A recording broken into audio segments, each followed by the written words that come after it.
it's Jennifer from Flux.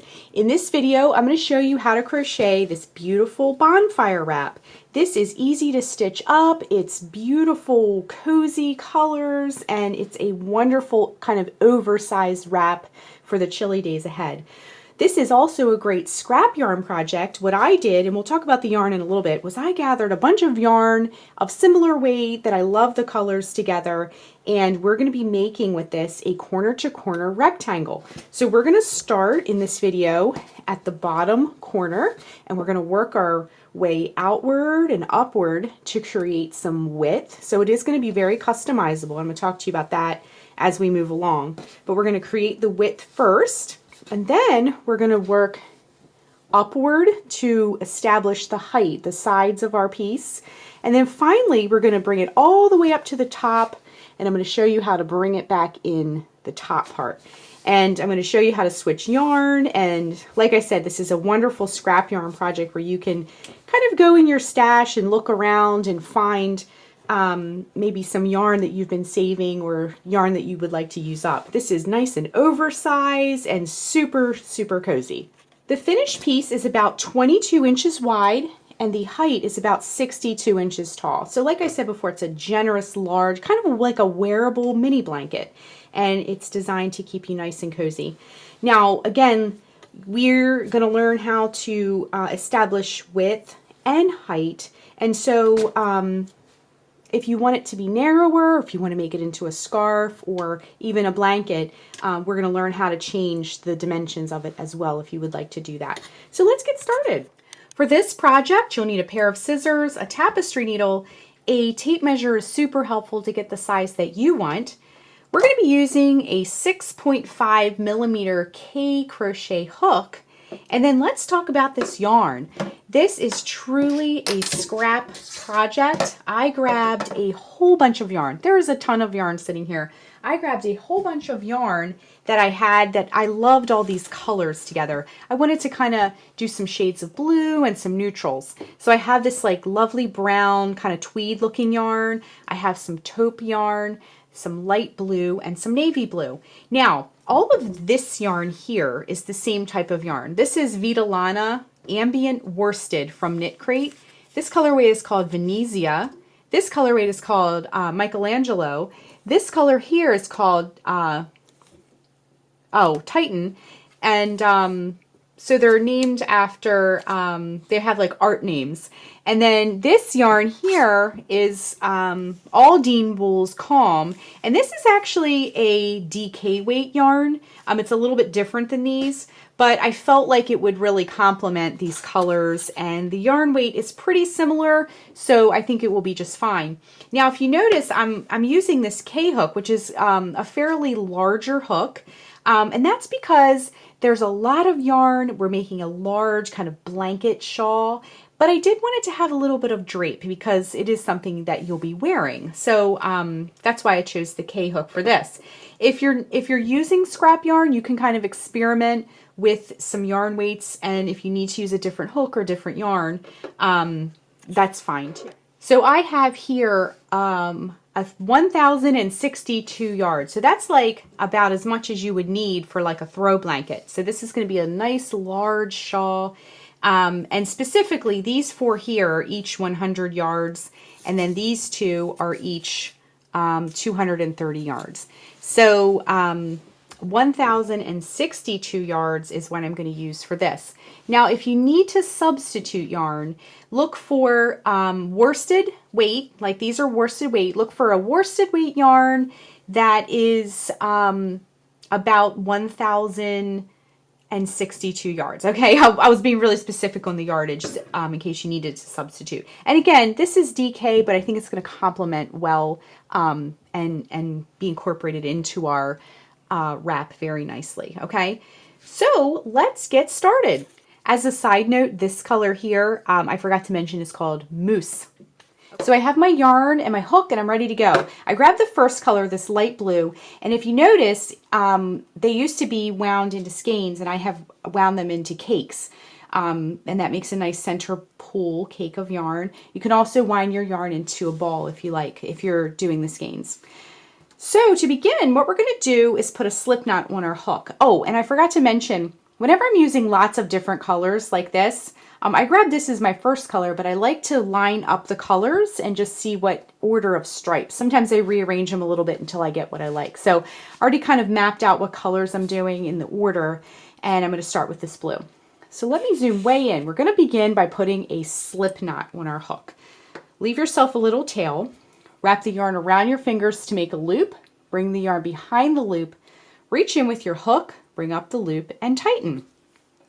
So this is going to be part one of our wrap. We're going to establish the width of our wrap first, and then we're going to move on to part two and work the height of our wrap. And then finally for part three, we're going to finish off the top. So we're going to work outward and upward to start, and then we're going to bring it up the sides, and then we're going to bring that point back in as we finish, okay? So for row one, we're going to start in the bottom corner and create a block. For row two, we're going to have 2 blocks, and then we're going to build 3 blocks and 4 blocks and so forth, okay? So what we want to do for row one is to chain 6. So to make a chain, wrap the yarn around the hook and bring it through the loop. That's 1, 2, 3, 4, 5, and 6. So here's our starting chain. And then we're going to start our first little block of our piece. So we're going to work a double crochet into the 4th chain from the hook. So this loop here does not count. Go 1, 2, 3, and 4. And we're going to work a double crochet into that 4th chain from the hook. Wrap the yarn around the hook, insert the hook into that 4th chain from the hook, bring up a loop. You'll have 3 loops on the hook. Wrap the yarn around the hook, bring it through the first 2 loops. Wrap the yarn around the hook, bring it through the last 2 loops, and that's your double crochet. Then what we're going to do, we have 2 chains left. We're going to work a double crochet into each of those last 2 chains. So work a double crochet into the next chain, and a double crochet into that last chain. Now we're going to not worry about this tail right now, and actually I'm going to show you in a minute. It helps when we turn our work, it helps kind of point in the right direction. So I'll show you what that's all about in just a minute. So this is row one. We just have a little block. That's going to be the bottom corner of our piece. So let's move on to row two. For row two, once again, we're going to chain 6. 1, 2, 3, 4, 5, and 6. Then what we're going to do is, same thing we did before, we're going to work a double crochet into that 4th chain from the hook. So again, this loop doesn't count. Go 1, 2, 3, and 4. Work a double crochet into that 4th chain from the hook. Work a double crochet into the next chain. And work a double crochet into the next chain. Okay? Now we have our next block of row 2, but we need to connect them, okay? Now your tail might be sort of pointing upward like mine is, but we need to turn our work.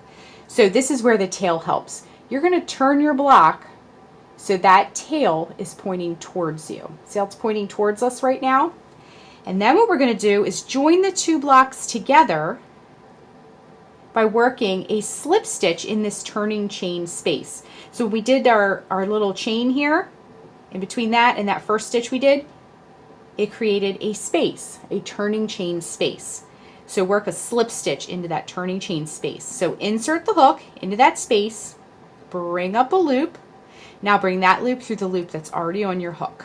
And now our 2 blocks are joined.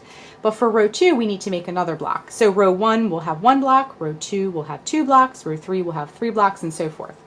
So what we need to do next is create the second block. So what we do for that is we're going to chain 3, 1, 2, 3, and in that same turning chain space where we joined, we're going to work 3 double crochets. So 1 double crochet, let me get a little bit more yarn here, 2 double crochet, and 3 double crochet. Just like that. It sort of looks like a tiny little set of steps right now. So our second block is complete, and also it completes row 2. So we have row 1 and row 2. Okay, so for row 3, again, try and keep that tail facing towards you. we're going to chain 6. 1, to start the new row, you'll always chain 6. 1, 2, 3, 4, 5, and 6. And then we need to turn. Now see, our tail is in a different spot now. We're going to turn our work again so that tail is facing us. And then we're going to count into the 4th chain from the hook once again. Remember, this loop doesn't count, so go 1, 2, 3, and 4. Work a double crochet into that 4th chain from the hook. Work a double crochet into the next chain. Again, this is row 3. A double crochet into the next chain. And if you haven't turned your work yet, make sure you turn it so that tail is facing you. And then, once again, remember that turning chain space? In that next block there, we're going to work a slip stitch in that turning chain space. Insert the hook in the space, bring up a loop, bring that loop through the loop already on your hook. Okay, let's do our next block. Chain 3. 1, 2, 3. Then we'll work 3 double crochet in that same turning chain space. 1, 2, and 3. Okay, join our blocks. Remember, a slip stitch in that turning chain space, just like that. And then we're going to chain 3. 1, 2, 3 to work our last block of the row. Work 3 double crochet in that turning chain space. 1, 2, and 3. Just like that. Okay, so row 3 is complete. I'm going to zoom out just a little bit because our piece is getting a little bit larger. Okay, so really for the rest of your piece, we're going to do the next row together too, just to kind of zip through it one more time and refresh. But for the rest of your width, for the rest of part 1, remember for part 1 we're creating the width of our wrap. You're just going to keep repeating row 3 until this bottom edge is as wide as you would like it to be. So this is the part, it's very customizable. You can customize the width, and then later I'm going to show you how to customize the height as well. So let's work one more row together. Let's repeat row 3 and work the next row. So once again, we're going to chain 6. 1, 2, 3, 4, 5, 6, because we're starting a new row. And then we're going to go in that 4th chain from the hook. Remember, this loop doesn't count. 1, 2, 3, 4. Work a double crochet in that 4th chain from the hook. Work a double crochet into the next chain. Work a double crochet into the next chain. Okay? And then what we're going to do is we're going to turn our work. So you're going to turn your we have a little triangle now. You're going to turn your work so that tail, remember that tail points down, okay? And that way it'll be in the correct position. So you can kind of see now why I don't like to weave the end in right away. It definitely gives me some direction when I'm turning. Okay, join the 2 blocks together in that turning chain space of the next block with a slip stitch, just like that, and then chain 3. 1, 2, 3, and then work 3 double crochet in that same turning chain space. 1, 2, and 3. Join the 2 blocks with a slip stitch in that turning chain space of that next block you come to, and chain 3. 1, 2, 3, and then work 3 double crochet in that same turning chain space. 1, 2, and 3. Join with a slip stitch to the next block in that turning chain space and chain 3. 1, 2, 3, and work 3 double crochet in that turning chain space. 1, 2, and 3. Okay, so we just repeated row 3 just to show you one more time, and just to see it one more time. And so now for row 4 we have 1, 2, 3, 4 blocks. Okay, so like I said before, keep repeating that row 3, that row we just repeated, over and over and over again until the bottom edge, now this is going to be the bottom left corner for now, until that bottom edge is as wide as you would like it to be. So I'm going to keep working my rows, and then when we rejoin, we're going to kind of finish up the width. We're going to take some measurements and kind of look at what we've done, And then I'm going to show you how to start working upward. Okay, so just keep working your width, and when we rejoin, we'll switch over to part 2. Okay, before we move on to part 2, I have about half of my width created. It's going to be about double this wide. This is 100 yards. Our first light blue ball of yarn was 100 yards, and I grabbed a second ball of yarn, which is also 100 yards. So I'm going to make the width about 200 yards of yarn. I am going to switch colors now, and because this is kind of like a scrappy project for me, I'm using up some yarn I have on hand. I'm okay with switching colors in the middle of a row. You may not want to do that. It's totally up to you, but I'm about midway through and I'm ready to switch colors, or I ran out of yarn. So whether you're sticking with the same color for the whole wrap, or if you want to switch colors like me, I'm going to show you how to do it. So even if it's like mid-row, you don't have to cut it, tie a knot, weave in the ends, all that. Now, I did a tutorial for this a while back. It's called the Magic Join, and it's super easy to do. So I'm going to show you how to do that just as a tip if you're doing like using scrappy yarn, odds and ends, and all different colors. It's a really kind of invisible way to join your yarn. So I'm going to show you how to do that real quick. So what you're going to do, let me flip my project over so it's sort of out of the way. What you're going to do is you're going to lay the first strand down going this way, and the second strand going this way. Now, some of you who follow the channel may recognize this tutorial. And all I'm going to do is tie this side like this to this blue. I'm going to tie the dark blue yarn onto the light blue yarn. Just like that, okay? Then I'm going to come down to this other side and I'm going to tie this light blue yarn. Actually, I could probably zoom in a tiny bit to show you.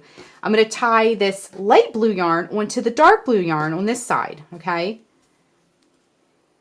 So just take your time. It would be kind of awkward to tie it this way. Actually, let me put another tie on that. And I'm going to put another tie on that just to make sure it's secure. Okay?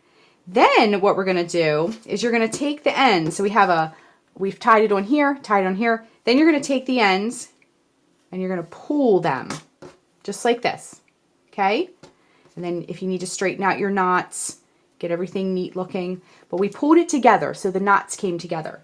Then what I'm going to do is take my scissors and just trim it so that it's sort of flush up against the knot, okay? So just, and take your time with this. You don't want to snip that knot by accident because then it'll come apart, okay? So just snip it flush. And then you have this like, just a little knot, but it's like a very kind of invisible way to add. And then what you can do is just keep crocheting. So again, I'm going to do 200 yards for my width increase for part 1.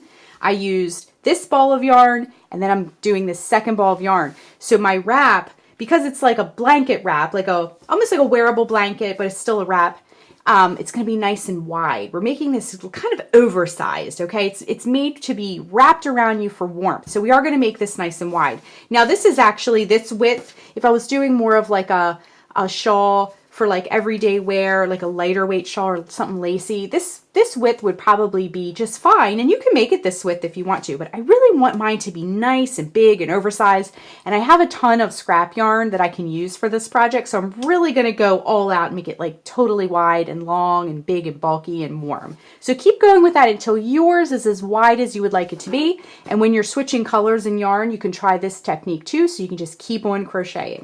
So when we rejoin, we're going to move on to part 2 and start working upward for the height of the wrap. Okay, just working that very last stitch of the row. And as you can see, I've changed colors. I changed about midway here. So I used up the first ball, which was 100 yards. I used up the second ball, which was 100 yards. So to get my width down here, if we look at the bottom, actually let me zoom out so you can see. If we look at the bottom here, you can see we have the bottom edge now of our wrap. And I got about 23 inches on mine. So it's nice and wide and generously sized. And then I just worked until, because this is kind of a scrappy project where you can use up yarn that you have on hand, I sort of just kept going until I ran out of yarn here. And then I picked up with this next color of the color sequence that I'm doing. So we are on to the height part next. So part 2, we're going to start working vertically. This is going to add on this side a nice flat side to our work, okay? So I went ahead and I grabbed a stitch marker too, because you don't necessarily need it, but if you're new to corner, or if you just put it down, your project down, and pick it up a lot, it'll serve, and I'll show you how to do it in a minute, but it'll serve as a little reminder of what side that you need to do your decrease on. So we're going to still increase on this side, but then when we get to this side, we're going to start working upward and not increase anymore. We're not going to keep expanding this side. We're going to start working up, okay? So let's work this row together. Let me grab my piece here. We're going to come back up to the top here where we left off, and we're going to just start the row. Let me zoom in a little bit. We're just going to start the row the same way we've been doing it all along. We're doing nothing different on this side, okay? So we're going to chain 6, 1, 2, 3, 4, 5, and 6. And then once again, we're going to, in the 4th chain from the hook, 1, 2, 3, 4, we're going to work a double crochet. Now this part should seem very familiar. And we're going to work a double crochet into the next chain. Let me get a little bit more yarn here. A double crochet into the next chain, okay? And then we're going to turn our work. Remember how we were turning? Let me just get all set up here. Turn our work, and we're going to join the blocks together with a slip stitch. Same thing we've been doing all along. Chain 3. 1, 2, 3. Again, this should look very familiar. This is what we've been doing for the past several rows since we began. And we're going to just work the next block. And you're just going to work across the row like you've been doing all along, okay? So you're just working the same way. So I'm going to continue across the row, working it the same way we've been doing. And then when we get towards the end of this row, I'm going to show you what's going to be a little bit different about the row, okay? So keep going all the way across, and when we get towards the end, we will rejoin and I will show you the next part. Okay, coming up to the end of the row, I'm just working that last stitch. And then we're going to join the 2 blocks together with a slip stitch. Same thing we've been doing. But instead of continuing upward with my chain 3 and adding another block onto the end of that, we are done this row. So you have 2 blocks side by side. We're working upward now, okay? So what you're going to do now, I'm going to grab my stitch marker because I like to throw the stitch marker into the side of my work where something changes. So before we've been increasing on both sides to go out wide on both sides. Now we're changing things up on this side. You'll do this on this side each time. And this little stitch marker just gives me like a visual cue that something has changed. So when I see it, I know to stop and do something different, okay? So we join our blocks together, and next we're going to turn our work. So just flip your work over. And we're going to work a slip stitch into each of these 3 stitches here. See these 3 double crochets?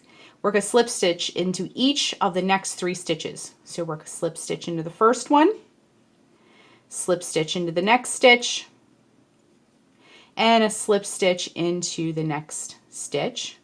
And we're also going to work a slip stitch into that turning chain space on the side of that block as well. And then we're going to work upwards. I'm going to move my work once again because we're going to turn it a little bit so we can work upward. And you can see we now have a defined 90-degree angle for our wrap, okay? So let's keep going with our row. The rest of this row, you'll do the same thing that you've been doing. Chain 3, 1, 2, 3. Work 3 double crochets into the turning chain space. 1,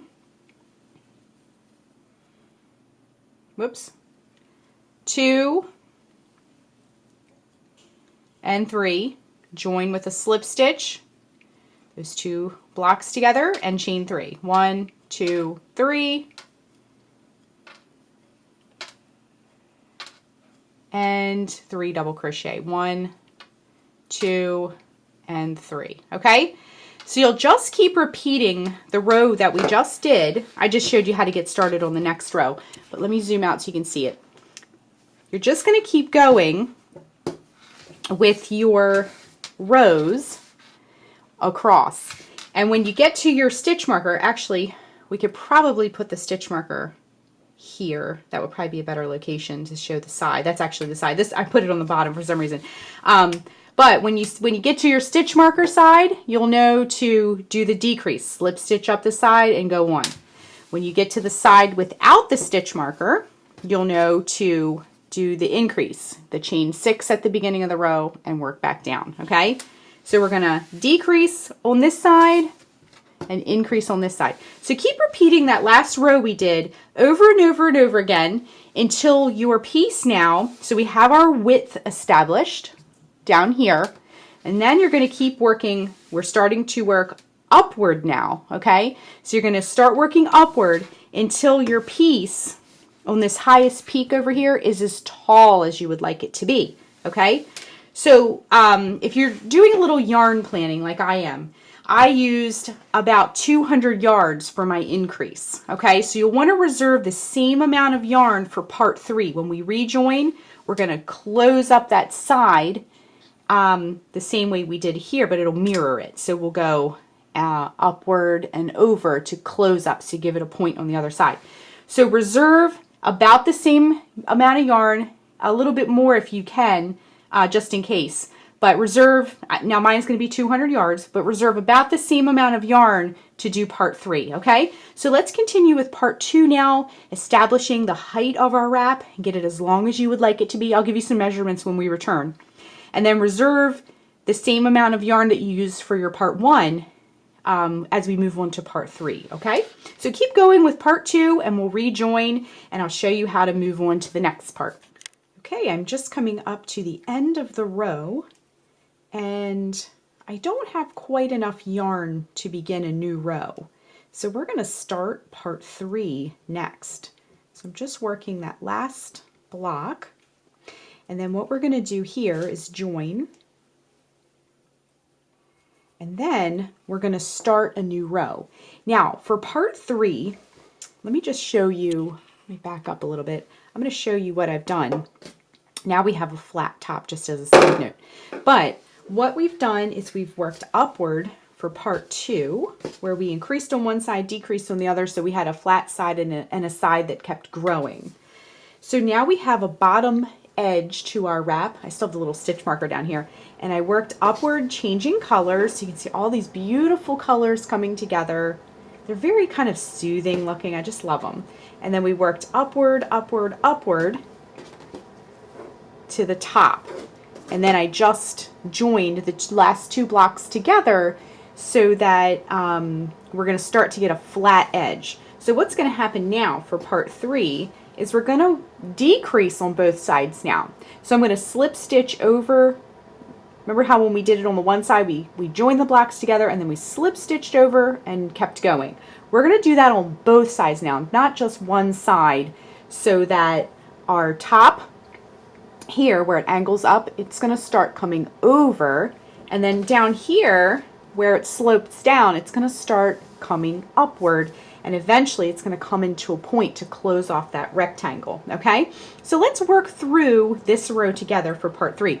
Now, like I said before, I just had a little bit of yarn, so I kind of just stopped part 2 when I didn't have enough yarn to start a new row. So when I get a little farther down this strand, I'm going to join the last cake that I have, the brown, because that's the next color in my sequence, and it's the last yarn I have for this project.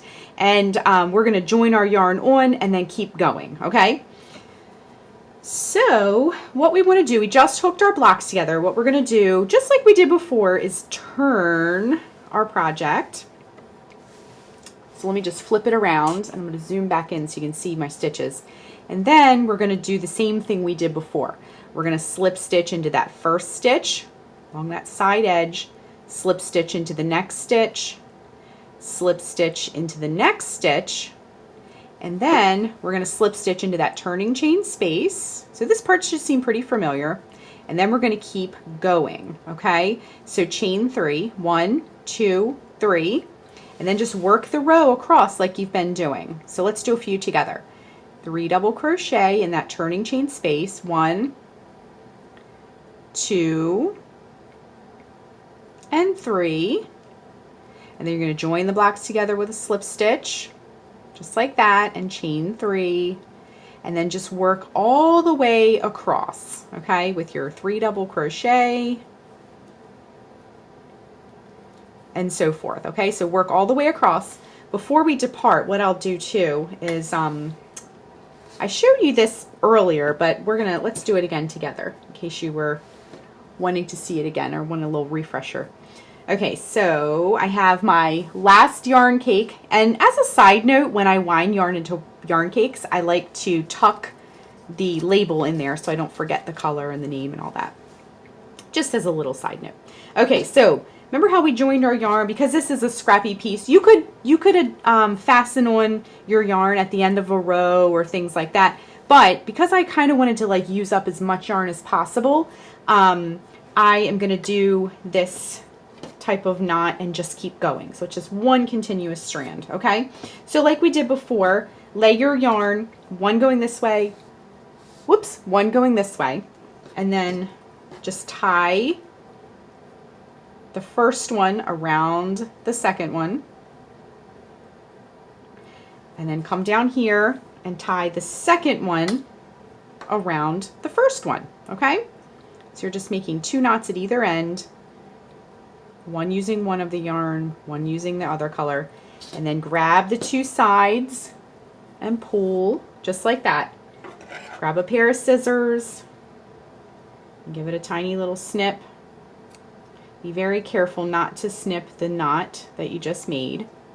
Just cut those tails, okay? Just like that. And then you can just keep going with your yarn, okay? So let's come back over here. I'm going to keep going across, and when we get towards the end of this row, we'll rejoin again just so I can show you again, so you can see the whole row all at once. But you're just going to be decreasing on both sides. That's going to bring those sides in to an eventual point at the close of the rectangle, okay? So keep working across. We'll rejoin in just a minute. Okay, just working that last stitch of the row, because we're at our last block and we can tell because it has a flat side. So we're just going to join in that turning chain space with a slip stitch. And then we're going to turn our work and do the same thing on this side. Okay, so turn your work, and then you're going to work a slip stitch into that first stitch,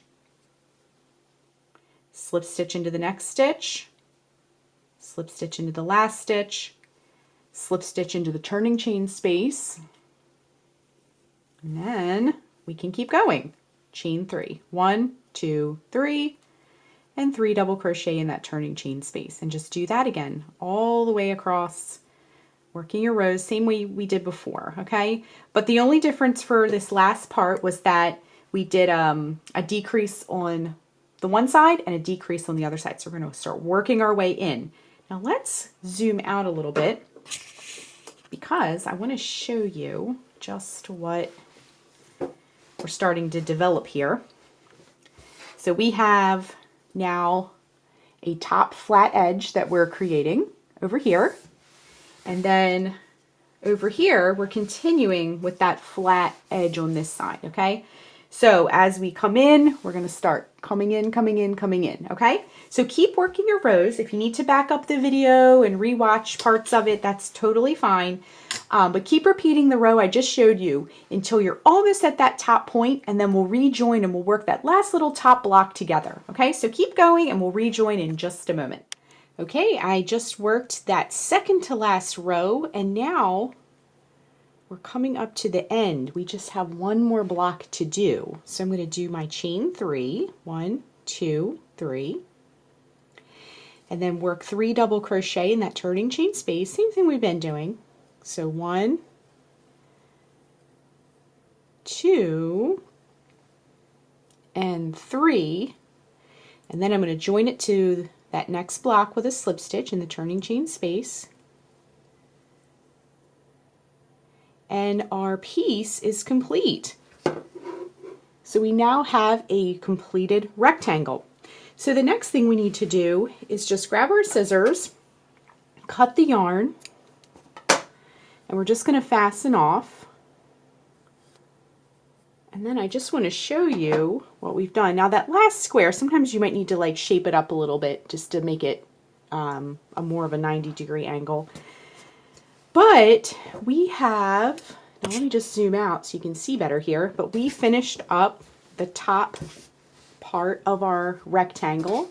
And you can see all of the beautiful colors. This is such a soothing kind of neutral piece.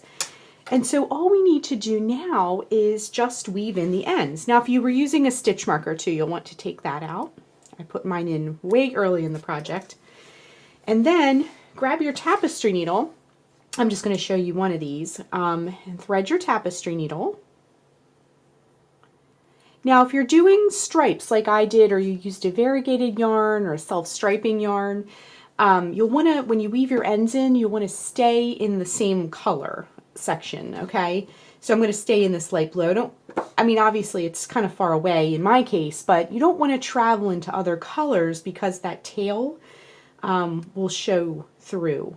But if you stay in the same color area, then it will blend in. Okay, so I'm just going to go in one direction with my tail and then just come back in the other direction with that.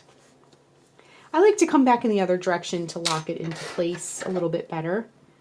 And then I'm just going to take my scissors and give that tail a snip, and it just kind of disappears. So what you'll want to do next is just kind of look around and see if there's any other tails. We have the other one. I wove in some of these already, but we have this one where we left off too. But I did weave in some of the side tails as well. So I'm just going to go in this section, staying in the same yarn color so that it is more camouflage. And then we're going to go in one direction with that as well and come back in the other direction. Same thing, just do that for all your tails. Grab your scissors and give it a little snip. So all of our tails are woven in and our piece is complete. So that is how you crochet the bonfire wrap. Thanks so much for watching, and be sure and click the subscribe button to get all the latest Fiber Flux video updates. Thanks again!